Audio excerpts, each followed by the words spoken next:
Esta sí es una plataforma. Gente Cosmopolita TV.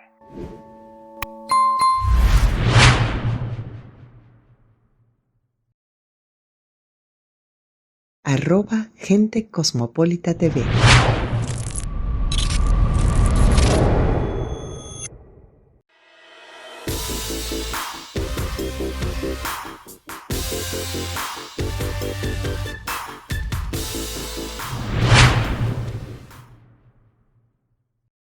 Esta sí es una plataforma. Gente Cosmopolita TV. Llegamos a nombre de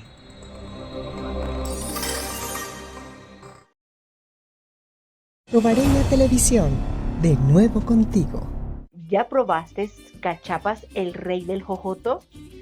Cada bocado es una fiesta de sabor, frescura y amor criollo. Cuéntanos, ¿qué tal te parecen? Por año hemos sido el latido de Tobar, la voz que resuena en cada hogar del Valle del Mocotíes. Tobareña de Televisión, canal que conoces y amas, el corazón de Tobar, la voz de Mérida. Hoy nuestra voz se eleva más alto, gracias al grupo Tobarsat. Tobareña de Televisión amplía su señal. Ahora llegamos a toda la región andina y al occidente de Venezuela. Y cruzando fronteras, te acompañamos donde estés. Sintoniza Tobareña de Televisión por el canal 4 Tobarsat y por nuestra señal IP Televisión. Tobareña de Televisión, el corazón de Tobar. La voz de Mérida. Hoy nos vinimos nuevamente al Rey de las Cachapas. Vamos a hablar con el profe Luis Alberto Ramírez Méndez, quien es especialista en historia, y en esta oportunidad vamos a hablar sobre la historia de los mercados. Bienvenido, profe. Gracias.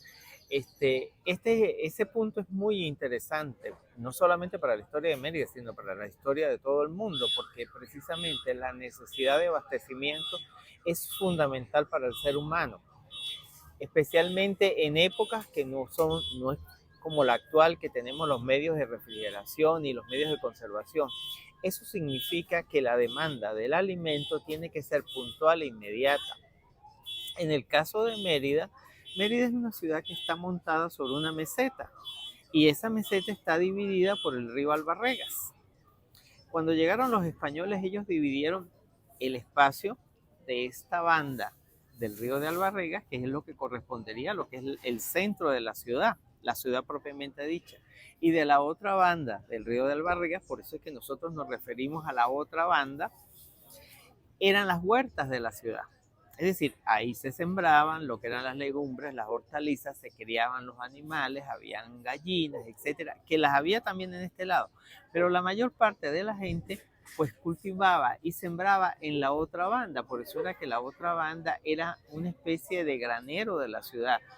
Todo lo que eran legumbres, repollos, hortalizas, la misma caña de azúcar, los trapiches, etcétera, se cultivaban en la otra banda.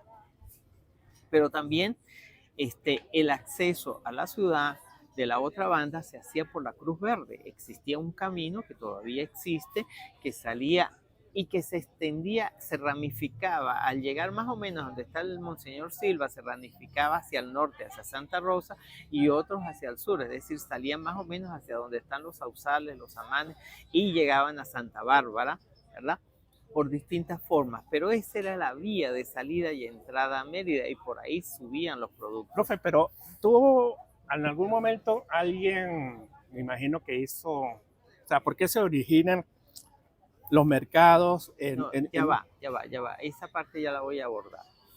Entonces, la otra parte son los productos que vienen del páramo, especialmente el trigo, y esos productos venían hasta del Arenal, más o menos hasta donde se cayó el puente entre estos días, y bajaban por la cueva, que hay otro puente, y subían por la cuesta. Si llegaban a la Abelín, la cuesta del Mucujún, esa es la cuesta del Mucujún, que era la... Entonces, ¿qué decías tú acerca de los mercados? O sea, los mercados, ¿cómo hacen? O sea, por curiosidad, ¿Cómo hacen para decir, bueno, vamos a crear un mercado en la Plaza Bolívar? Bueno, Ajá. mira, vamos a disfrutar aquí.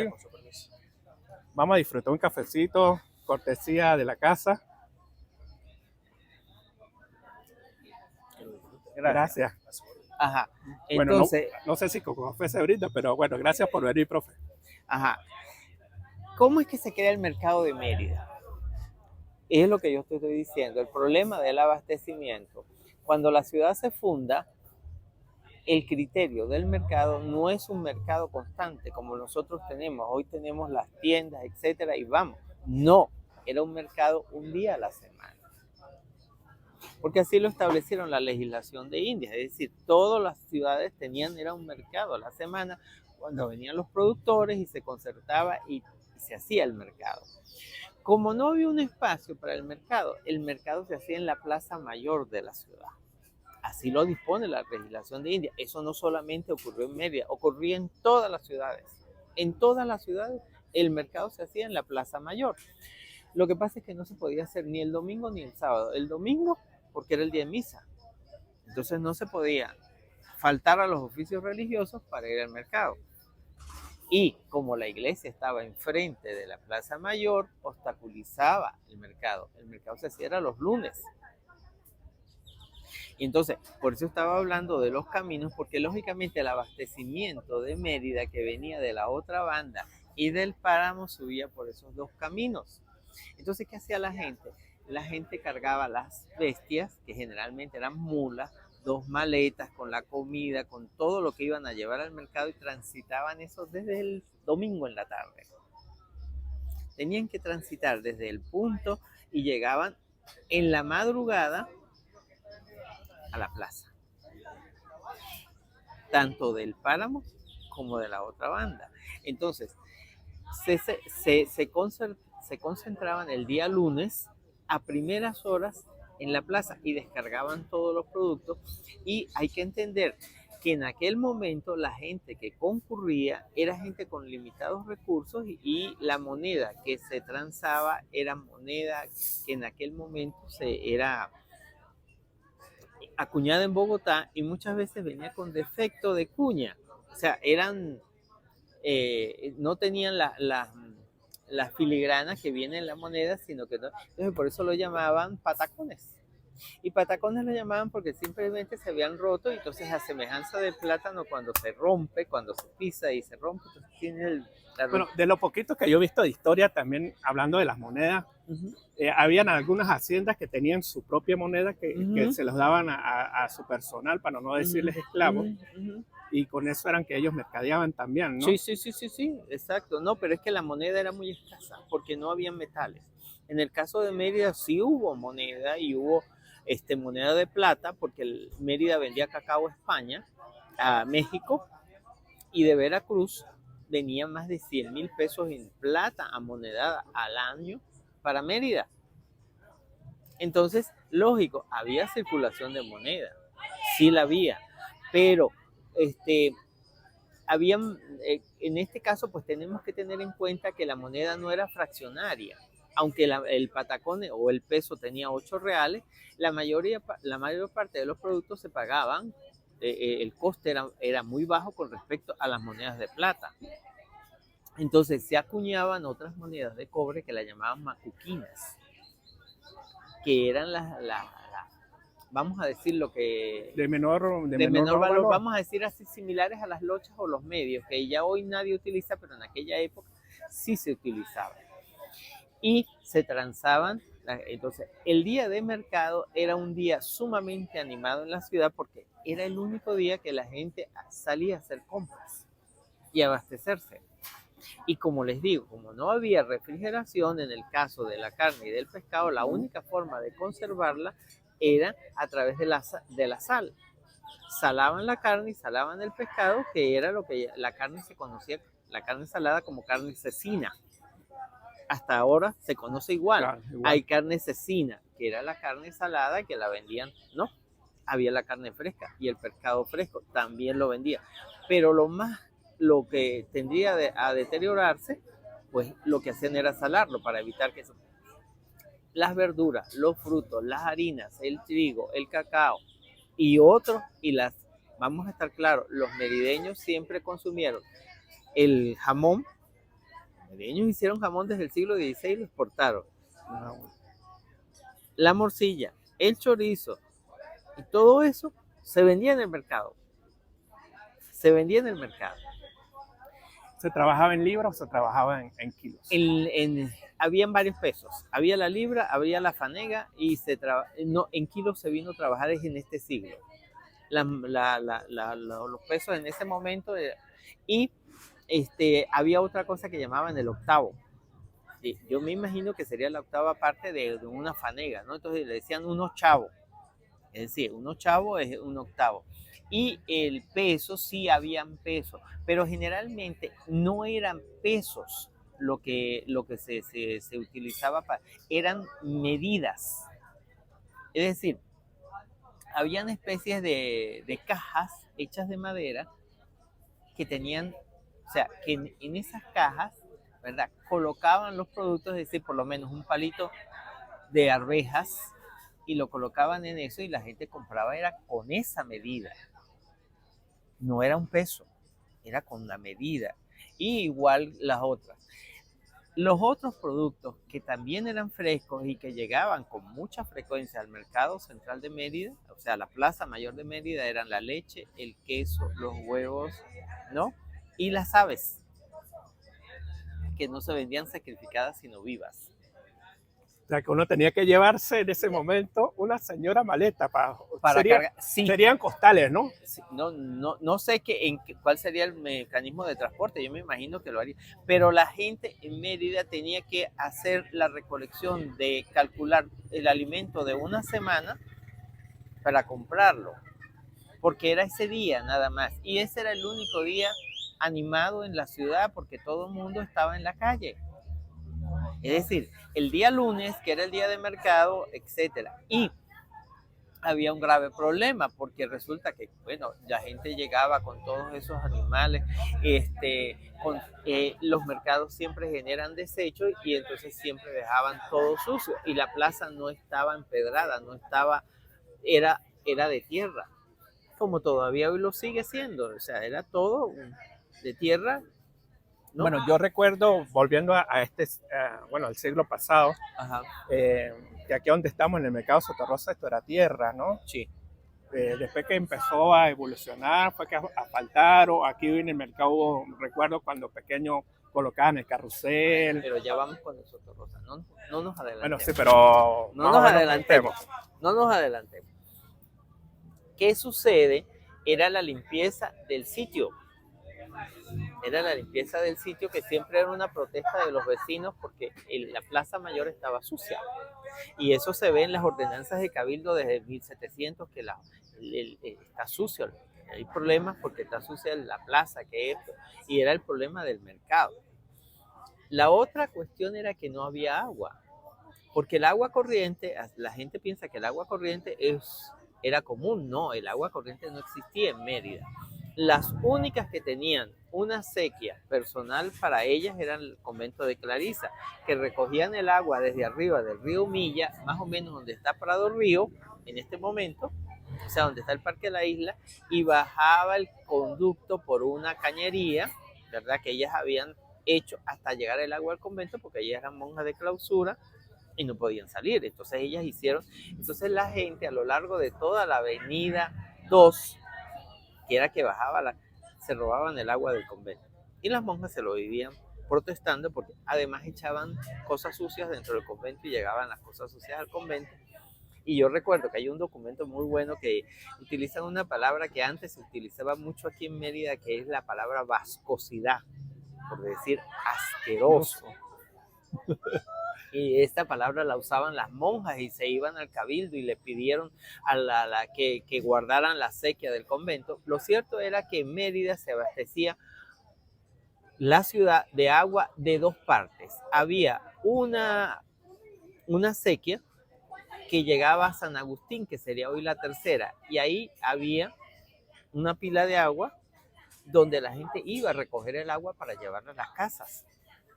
Y había otra sequía que estaba en Milla, pero cerca de la plaza no había agua.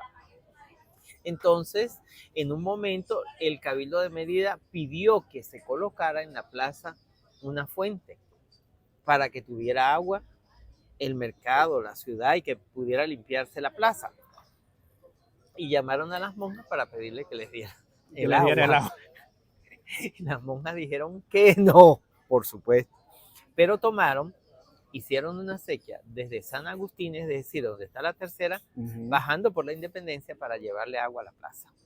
E hicieron la fuente que estaba en el centro de la plaza, que se ve en la foto de Guerin, en la pintura que hizo Guerin, hay una fuente que está Donde está ahora el ecuestre. Sí, exacto, ahí estaba. Que de esa pintura, cuando el Rondón Ducete era alcalde, que decidió hacer los bulevares para que la gente transitiera, colocó 4 copias de esa fuente tal cual como aparecía en el retrato de Gehry, y las colocó, no los mamotretos que hay hoy, que esos mamotretos no tienen nada que ver. Esos mamotretos horrorosos no, eran 2 fuentes que eran bastante estilizadas, eran 4 fuentes bastante estilizadas que fueron réplicas que hicieron los artesanos de aquí, de los Guaymaros, para colocarlo en la plaza, pero se colocó, eso fue en 1804, más o menos cuando se coloca la fuente que permitía tomar agua a los animales que llegaban y limpiar un poco la plaza. Lo cierto es que el problema del mercado en la Plaza Mayor de Mérida continuó. En 1871, Guzmán Blanco decreta la extinción de los censos. Y 3 años después, en 1874, precisamente para el mes de mayo, decreta la exclaustración de las monjas. Las monjas clarisas tenían su convento inmediato a la plaza, en esa manzana que corre desde la Lora hasta la Independencia con la calle 21 y 22, es decir, la calle Lazo y la calle Canónigo Uzcategui, toda la manzana. Es decir, iría desde donde está, ¿verdad?, la esquina de la plaza, ¿no?, que está hoy Vargas Lacuña, Artema, hasta la esquina de donde está el Centro Cultural Febres Cordero, la otra esquina hasta donde están las galerías de antaño. Las paredes de las galerías de antaño fueron del convento de Clarisas, las paredes exteriores, y la puerta que está ahí en Galerías de Antaño era la puerta a la capilla del convento. Ah, guarán, qué interesante. Entonces, ellas tenían toda la manzana, ahí estaba el convento, y fue el edificio más grande que se construyó en Mérida durante el periodo colonial, tenía 82 habitaciones. No, guarán, grandísimo. Era inmenso, pero si usted recorre, pues es que realmente es muy grande. Es todo el espacio donde está el centro cultural y la parte de acá, todas esas casas que están. Bueno, Guzmán Blanco las saca a las 8 de la noche del convento. Mérida se levantó, eso fue un zaperoco muy grande, bastante grande, cuando sacan a las monjas del convento de Clarisa. Las monjas salieron a las 8 de la noche y el convento quedó desocupado. Año 74. El gobierno decide entregar el edificio del convento, ¿verdad?, la mitad a la municipalidad y la mitad a la universidad. La mitad que le correspondió a la universidad es la mitad que se vendió y donde está hoy, ¿verdad?, toda esta parte de casas, lo que digo, la esquina de la plaza donde está Artema y los otros negocios, los locales, hasta llegar a Galerías de Antaño, que todo eso se vendió. Y la otra mitad que le tocó a la municipalidad fue la otra. Ya vamos a ver qué es lo que pasa. En el año 80, la gente comienza a hacer más protesta por el problema del mercado y el sucio de la ciudad. Y ya se había comenzado a colocar, se había colocado en Caracas la estatua ecuestre del Libertador. Entonces la gente comenzó a decir que se debería cambiar el mercado y colocar la estatua ecuestre del Libertador en la Plaza Mayor, que no se llamaba Bolívar, se llamaba la Plaza, se seguía llamando la Plaza Mayor. El hecho era sacar el mercado de allí. Entonces van ciertas proposiciones ante el Cabildo de Mérida y bueno, se propone que parte que habían expropiado del convento de Clarisa, que le habían entregado a la municipalidad, se debería trasladar el mercado para allá. Y se comenzó a habilitar el espacio. Esas eran las huertas de las monjas y entonces construyeron una especie de galpones pequeños y en el año 86 se traslada el mercado para el sitio, el mercado desde la plaza para un sitio que era techado, que era organizado y que se les dio a los productores. Fíjense lo curioso de esto. Como era día de mercado y el día de mercado era el lunes, ese era el único día que abría el mercado. Y se mudan y los productores comienzan. Pero hay algo importante, los productores comienzan a buscar tener un local.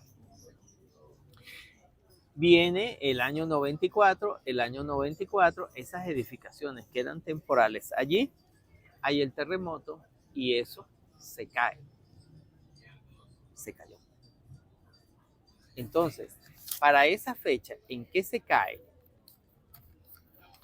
en el año 82, ¿verdad? En el año 86 viene el terremoto, en el año 94, y el gobernador de Mérida, que era Atilano Vizcarrondo, ordena construir un mercado. Y construye la primera planta del mercado. ¿Esos mercados son construidos bajo alguna estructura española? Sí. El modelo que se siguió, la estructura, o sea, era una especie, vamos a decir que era el moderno centro comercial del momento, que no tiene nada que ver. ¿Qué es lo que va a suceder? El gobernador Atilano Vizcarrondo comienza a construir y construye la primera planta de lo que fue el mercado principal de Mérida, con un diseño en el cual tenía un corredor central sobre el cual y varios corredores laterales y 4 entradas en los cuales la gente podía acudir para comprar. Pero fíjense, lo curioso de esto es el ritmo del mercado. Es decir, la gente continuaba con la necesidad de adquirir bienes una vez a la semana.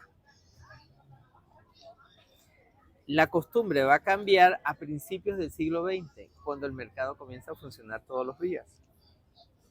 Es decir, la gente podía bajar al mercado a comprar las cosas el día que quisiera. Y el mercado tenía una división en 2 áreas. Los productos que no contaminaban en un área y los productos que sí contaminaban en la otra área, que en ese momento fue el pasaje Tatuí, el famosísimo pasaje Tatuí, donde estaban las pescaderías, las carnicerías, etcétera, que inicialmente pues estaban separadas del mercado para evitar que los malos olores que generan la descomposición de las carnes afectaran, ¿verdad?, a las personas que estaban que compraban en el mercado. Lo cierto es que el mercado funcionó de esa manera hasta 1945, que se hace una ampliación del mercado. Profe, ¿hay algún registro sobre las pescaderías? O sea, ¿por qué llega el pescado aquí? ¿O ya era por tradición consumir pescado y subía del sur del lago? ¿O hay alguna? No. Generalmente el pescado que llegaba a Mérida es pescado del río. Y sigue siendo pescado del río, no del lago.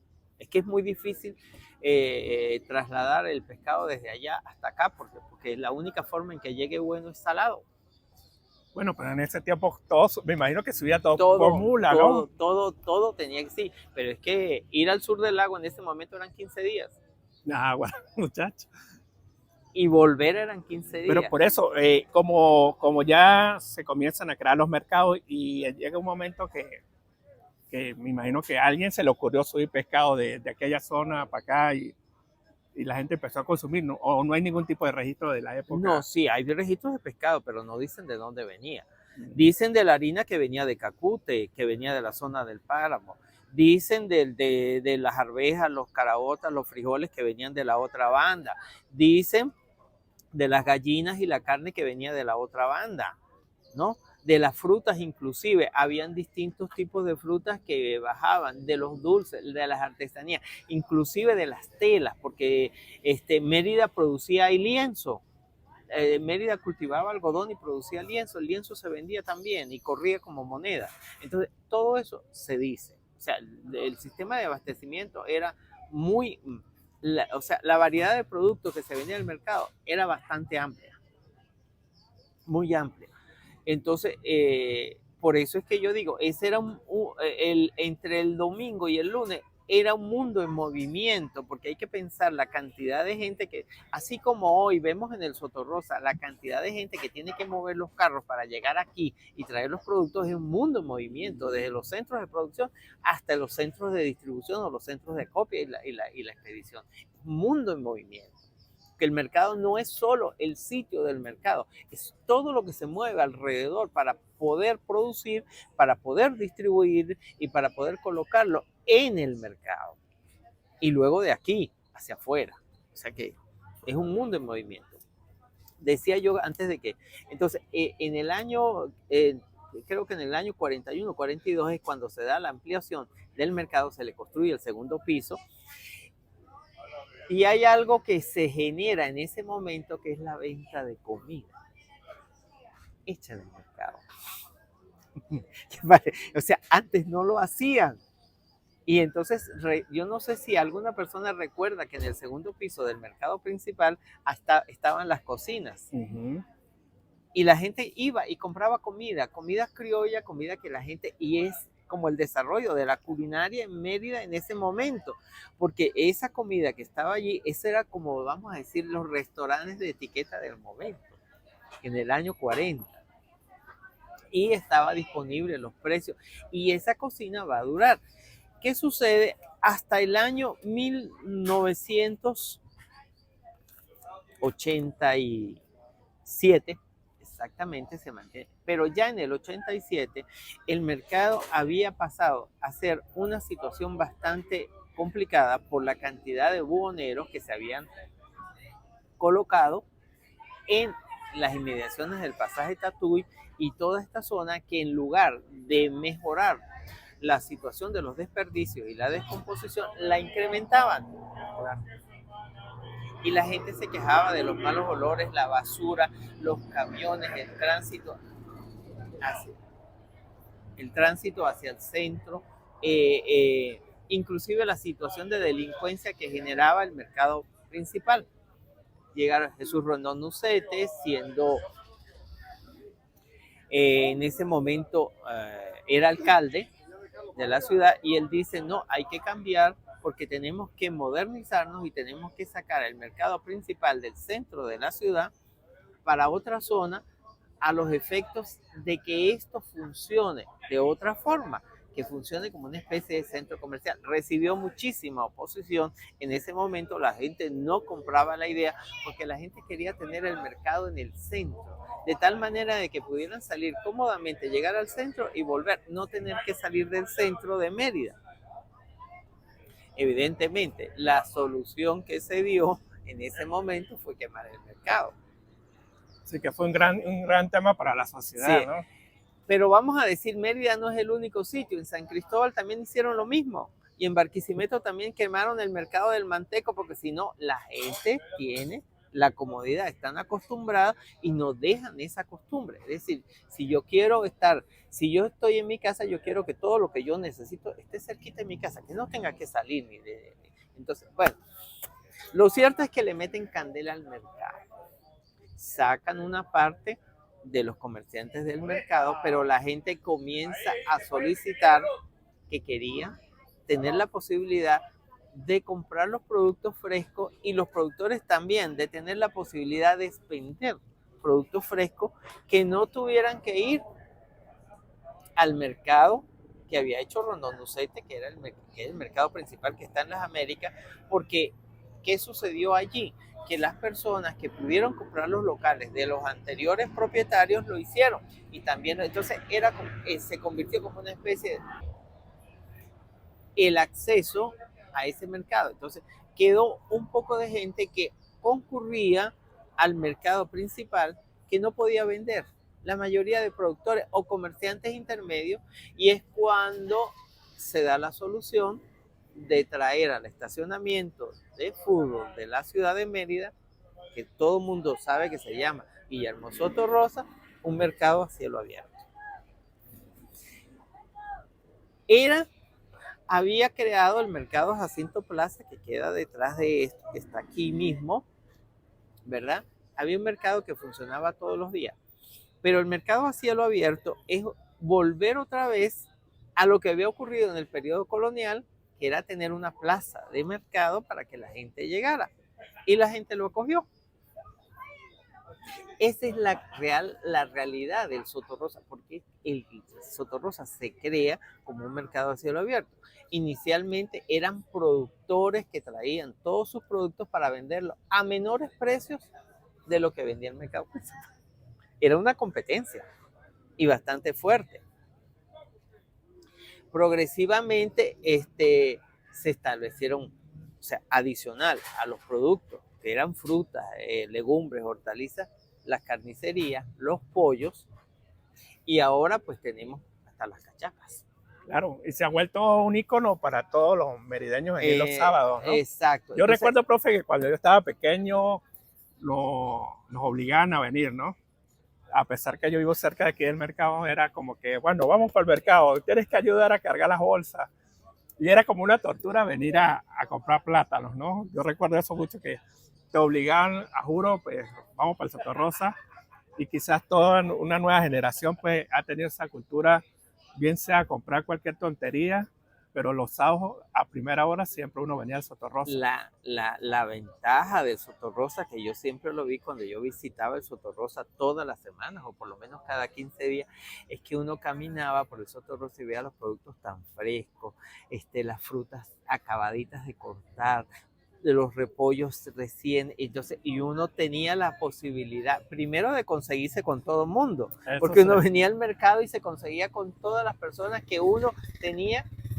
Había personas que eran frecuentes, que uno todas las semanas las veía porque siempre venían a la misma hora y era como una costumbre, o habían personas que ocasionalmente, y uno contaba esto, lo otro. Se le iba uno a media mañana que le Soto Rosa, ¿no? Y la otra, que uno conocía a los productores, uno preguntaba a la gente de dónde vienes tú. Yo vengo de tal parte, y la gente le contaba cómo era la producción, que esto, o sea,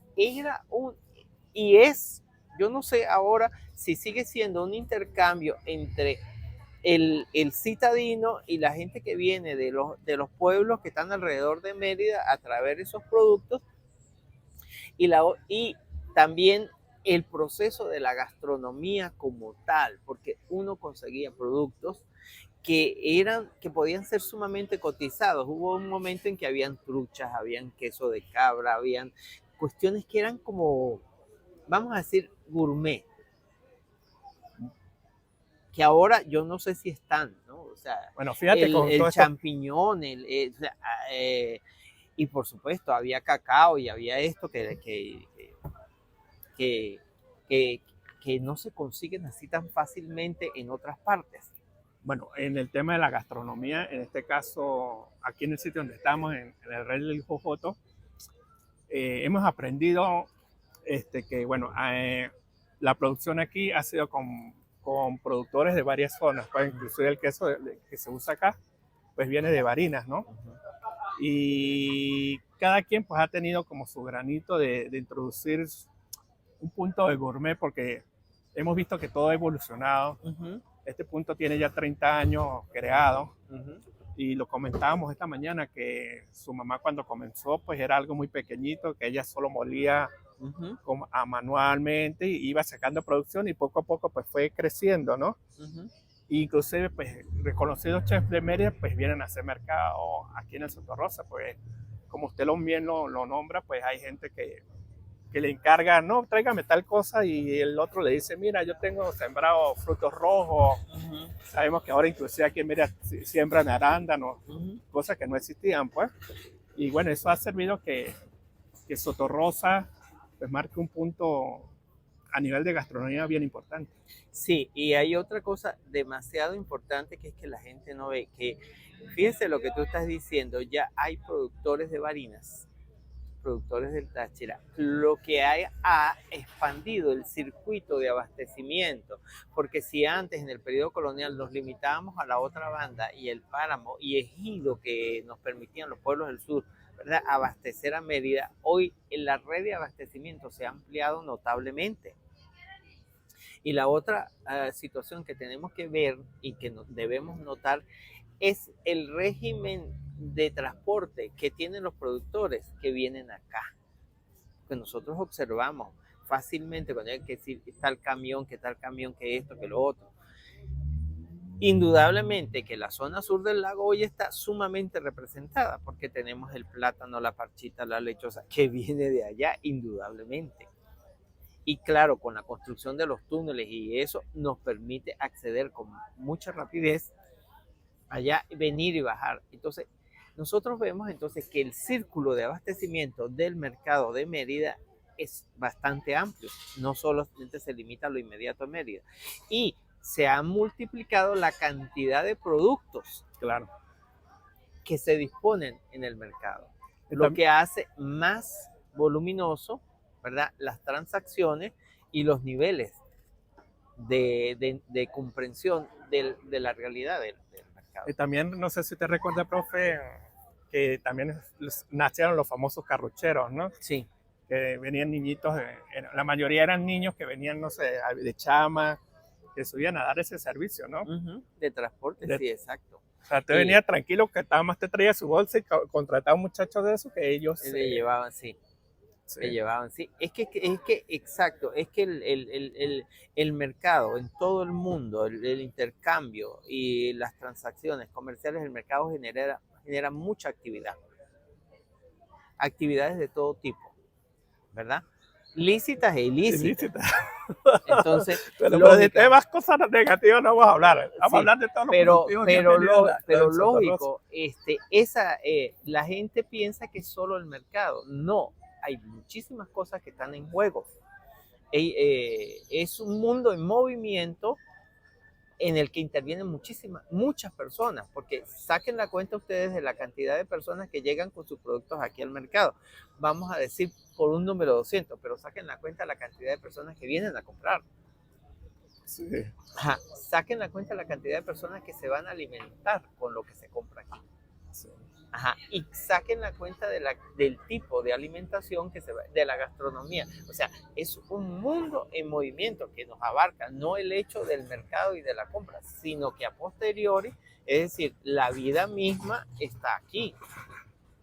Sí, y que definitivamente para el merideño, pues el Sotorrosa es un sitio. Sí, y la otra es la tradición que lógicamente, que a diferencia de otras partes donde usted los mercados a cielo abierto los nota que son descuidados, que son desasiados, que tienen muchos inconvenientes, en Mérida se mantiene el aseo, el orden, la organización, y la posibilidad de regatear los precios, que en otras partes no se puede hacer.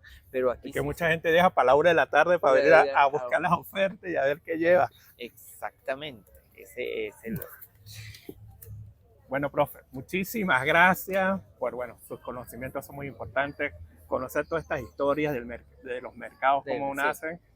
Y bueno, también darle las gracias a la gente de las cachapas, el Rey del Jojoto, que siempre nos ha permitido pues empezar a tocar estos temas populares.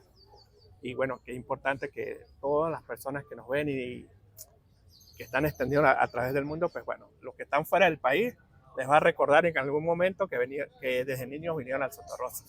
Sí, señor, así es, y que todas las personas tenemos algo que ver con el Sotorrosa. En Mérida todo el mundo tiene que ver con el Sotorrosa, y la gente que venía de fuera, antes venían al Sotorrosa porque les fascinaba todo lo que se vendía en el Sotorrosa. Yo tenía un amigo que le encantaban los embutidos y la charcutería porque aquí se vendía una calidad extrema muy elevada de charcutería, lo que era jamón, lo que eran morcillas, chinchurres, todo eso. Esas chinchurras, las morcillas picantes de la zona abajo, que uno siempre venía, voy a hacer parrilla y voy a llevar morcillas picantes. ¿Para dónde? Para el Sotorrosa. Exacto, y se conseguían aquí fácilmente. Y uno decía, no, es que voy a comprar esto. Y el caso de las carnes eran mucho más baratas aquí, no sé si sigue, que en cualquier otra parte. Bueno, profe, muchísimas gracias. Yo soy Yolmer Ramírez, recorriendo destino desde el Mercado Soterrosa. Esta sí es una plataforma. Gente Cosmopolita TV.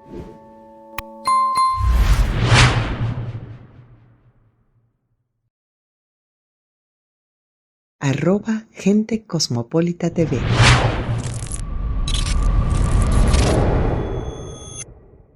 Esta sí es una plataforma. Gente Cosmopolita TV. Llegamos a nombre de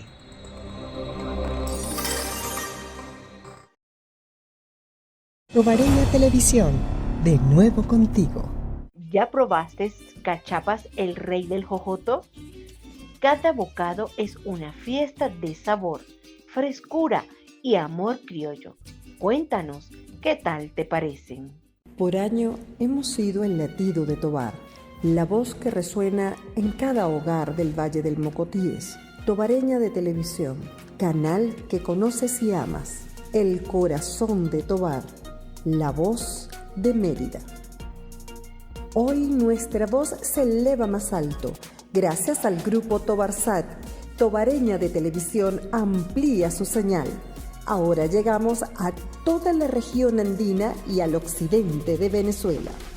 Y cruzando fronteras, te acompañamos donde estés. Sintoniza Tobareña de Televisión por el canal 4 Tobarsat y por nuestra señal IP Televisión. Tobareña de Televisión, el corazón de Tobar. La voz de Mérida.